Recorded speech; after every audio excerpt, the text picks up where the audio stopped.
Namaku Yeni, ibu dua anak, usiaku genap 32 tahun, dan sudah 3 tahun menyandang status janda cerai mati.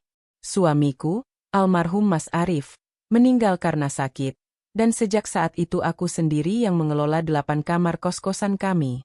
Ya, sejak menikah 10 tahun lalu dengannya, kami memang menggantungkan hidup dari rumah dan kamar kos peninggalan orang tua.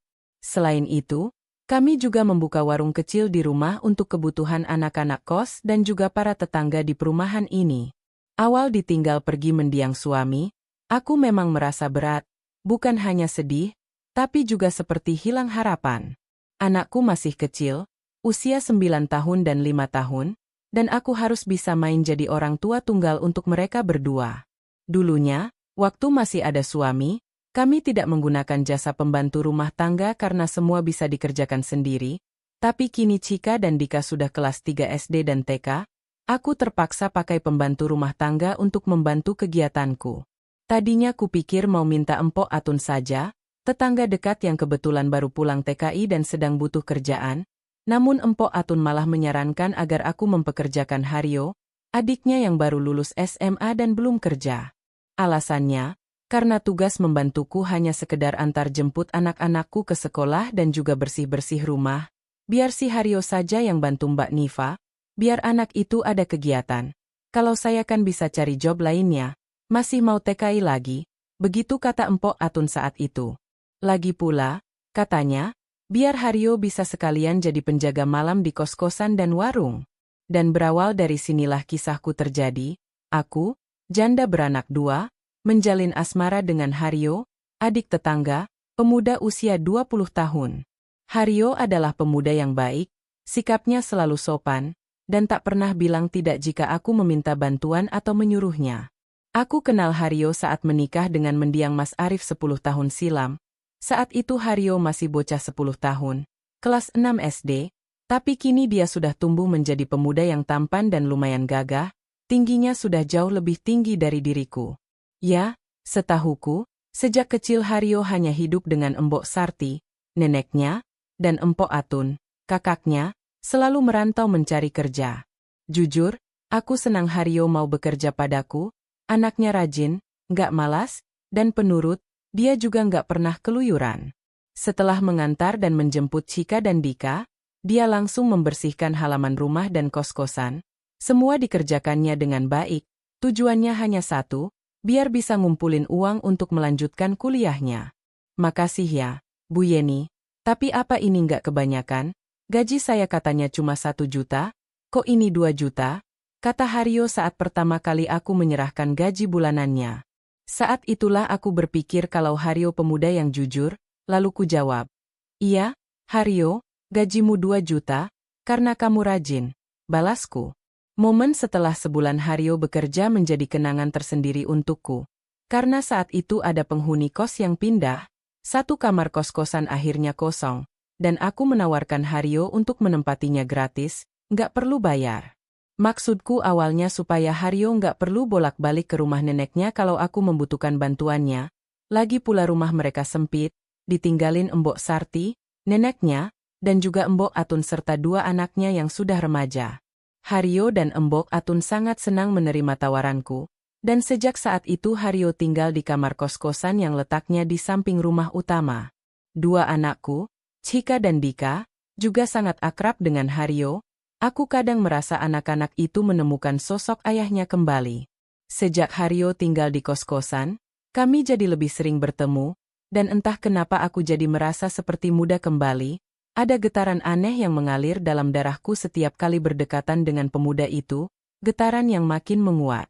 Jujur, selama 3 tahun kepergian mendiang suamiku, aku tak pernah berpikir untuk mencari penggantinya, namun sejak ada Haryo, aku juga heran, kenapa aku jadi ingin selalu terlihat cantik dan menarik di hadapan pemuda itu, padahal ada banyak lelaki yang seusiaku atau lebih tua dan mapan yang terang-terangan ingin mendekatiku, tapi aku tolak. Aku bahkan pernah jutek sama Pak Ahmad, lelaki baya kaya raya yang nekat melamarku, karena aku benar-benar nggak mau nikah lagi, juga beberapa lagi yang mencoba mendekatiku, walau mereka memuji aku ini cantik dan baik, tapi aku nggak suka, ya. Anehnya, Justru kini hatiku berbunga-bunga setiap kali bertemu Haryo, padahal anak itu masih sangat muda sekali, usianya baru 20 tahun, sedangkan aku sudah 32, jarak usia antara kami memang sangat mencolok dan jauh berbeda. Tapi aku merasa sikap dan pembawaan Haryo yang tenang dan dewasa bisa membuat aku merasa nyaman di rumah sendiri. Pas sudah 3 bulan lebih Haryo kerja padaku, aku semakin tak bisa membendung apa yang tumbuh di hatiku. Apalagi saat Haryo mengaku kalau dirinya sama sekali belum pernah memiliki pacar, belum pernah dekat, apalagi menyentuh wanita. Hingga akhirnya, malam itu, entah dari mana datangnya keberanianku. Setelah Dika dan Cika tidur, kaki ini melangkah ke kamar Haryo. Aku berani mengetuk kamarnya karena malam sebelumnya aku bisa merasakan tatapan Haryo pada diriku. Ada sesuatu yang menyala di matanya saat melihatku mengenakan gaun tidur rumahan, baju favorit yang disukai mendiang suamiku. Haryo sempat beberapa kali memandangku diam-diam, lalu segera mengalihkan pandangannya saat aku menatap balik. Ya, naluriku sebagai wanita bisa menimbang dan menebak apa yang ada dalam benak Haryo saat melihat penampilanku. Jam sudah menunjuk pukul 11 malam, Dika dan Cika sudah tidur, begitu pula dengan penghuni kos lainnya yang sudah masuk ke kamar masing-masing. Haryo agak kaget dan canggung ketika membukakan pintu untukku. Namun aku sudah nggak bisa menahan semuanya, aku benar-benar ingin menyampaikan isi hatiku padanya, dan aku ingin segera mendapatkan jawaban darinya. Yah, malam itu aku akui kalau aku yang salah, sudah berani memulai semuanya, padahal Haryo sempat ragu dan sungkan, tapi aku juga bisa merasakan kalau dia pun bahagia, sebab untuk pertama kalinya bisa seperti itu dan menjadi pengalaman pertamanya. Mungkin karena sudah terlalu lama aku memendam kesepianku sejak 3 tahun ditinggal mati mendiang Mas Arif, suamiku, mungkin juga karena aku memang butuh seorang pendamping dalam melanjutkan perjalanan hidupku dan 2 anakku. Malam itu aku seperti melupakan janjiku pada mendiang suami, yang ada hanya keinginan yang harus aku dapatkan. Kamu belum ngantuk, kan? Haryo, temanin aku ngobrol, ya? Nggak bisa tidur nih? Kataku saat Haryo membuka pintu kamarnya. Haryo sempat tertegun melihatku di ambang pintu. Pandangannya seperti menyapu penampilanku dari rambut sampai kaki, wajahnya bersemu merona, dan bisa kulihat binar matanya yang penuh keinginan ketika menatap diriku. "Bi, belum, Bu Nifa, masih jam 11, saya biasa tidur di atas jam 1 malam," jawabnya sambil berusaha terlihat wajar di depanku.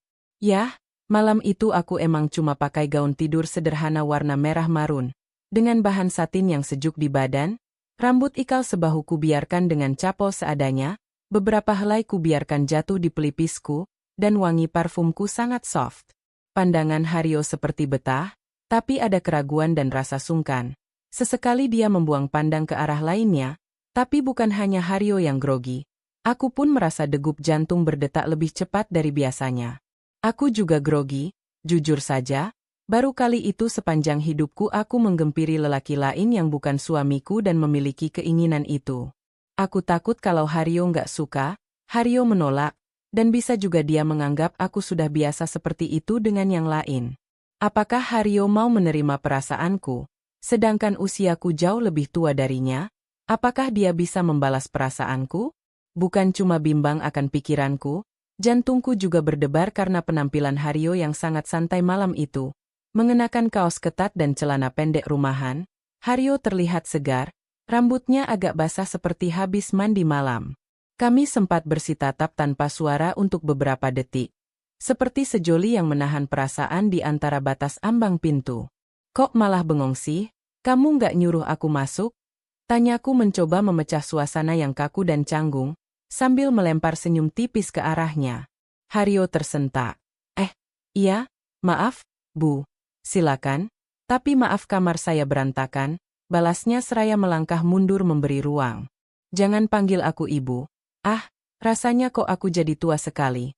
Ya, panggil Nifa aja, ya, atau Mbak juga boleh." Aku masuk dan duduk di tepi pembaringan, sambil menepuk sisi lainnya, meminta agar Haryo ikut duduk di dekatku. Ya, Bu. Mbak Nifa, maaf, saya terbiasa memanggil Bu." Suara Haryo bergetar, ia menutup pintu sebelum duduk di dekatku. Malam semakin larut, Aku dan Haryo semakin hanyut dalam suasana dan obrolan kami yang perlahan bergeser lebih intim dan sangat akrab. Tentang pekerjaannya di rumahku, tentang penghuni kos-kosan yang beragam karakter dan sifatnya, tentang Dika dan Cika, anakku. Tak terasa, kulihat jam sudah bergeser, sudah pukul 1:15. Aku menghela nafas, kemudian meraih tangan Haryo pelan. Sudah jam 1 lebih. Haryo, makasih. Ya? Udah nemenin aku ngobrol, aku pamit dulu, besok kita lanjutin lagi. Ya? Kataku lirih menatapnya. Namun, sebelum aku bangkit dan beranjak, Haryo membalas menggenggam tanganku. Kali ini lebih erat dan kurasa lebih berani. Saat itulah, entah apa yang melintas di benakku, aku mendekatkan wajahku, Haryo agak tersentak ketika bibir kami bertemu. Tapi hanya sesaat sebelum akhirnya ia membalasnya hangat dan lembut. Waktu terus berlalu malam itu, tapi aku tak juga beranjak dari kamar itu, dan aku tahu Haryo juga menginginkan lebih lama untuk berbincang akrab bersamaku. 3 tahun penantianku seperti mendapatkan tempat untuk kembali, aku merasa kembali menjadi wanita yang utuh. Haryo, pemuda pendiam dan selalu sopan padaku, akhirnya mampu memberikan kenyamanan untukku yang lama sendirian. Entah siapa yang memulai kehilafan itu, dan entah berapa kali kami mengulangi kesalahan yang terasa benar. Malam itu, yang jelas, aku kaget esok paginya, aku terbangun jam 8 pagi, agak kesiangan, dan yang membuatku malu, aku masih berada di pembaringan itu, di kamar kos-kosan Haryo. Aku segera bangkit, buru-buru merapikan diri dan hendak beranjak keluar, tapi saat itu juga Haryo masuk, dia sudah mandi dan rapi. Aduh, Dika dan Cika kan harus sekolah, kataku. Jujur aku bingung sekali pagi itu, antara malu dan masih ingin tenang. Mbak Nifa, saya sudah mengantar Dika dan Cika sekolah, saya bilang Mbak Nifa ke pasar, jadi nggak ada di rumah. Haryo menjelaskan, tadi subuh dia ingin membangunkan aku, tapi nggak tega karena aku kelihatan sangat nyenyak tidurnya. Pagi itu aku merasa lega, bukan hanya karena semalam Haryo sudah mau menerima perasaanku dan memberiku, tapi karena sejak saat itu aku untuk pertama kalinya merasakan hidupku kembali berwarna setelah 3 tahun ditinggal suami. Buka warungnya nanti saja. Ya, Haryo, aku mau mandi dulu, terus kita ngobrol lagi. Ya, lanjutin yang semalam, kataku akhirnya. Haryo kembali kaget, tapi wajahnya berbinar bahagia. Baik, Mbak. Aduh, siapa takut, balasnya lalu tertawa ringan, sangat merdu. Sejak saat itu, kami jadi semakin dekat dan akrab, dan beberapa kali kami kembali memanfaatkan waktu untuk mengulangi. Hingga suatu malam, Haryo mengaku merasa bersalah dan berdosa karena aku dan dia bukan pasangan suami istri. Jadi kamu menolak aku, Haryo? Kamu nggak suka dan nggak tertarik lagi sama aku? Tanyaku dengan perasaan campur aduk. Kupikir jangan-jangan Haryo sama seperti lelaki lainnya yang hanya ingin memanfaatkan diriku dan sekedar mencicipi kehangatan kasih sayangku.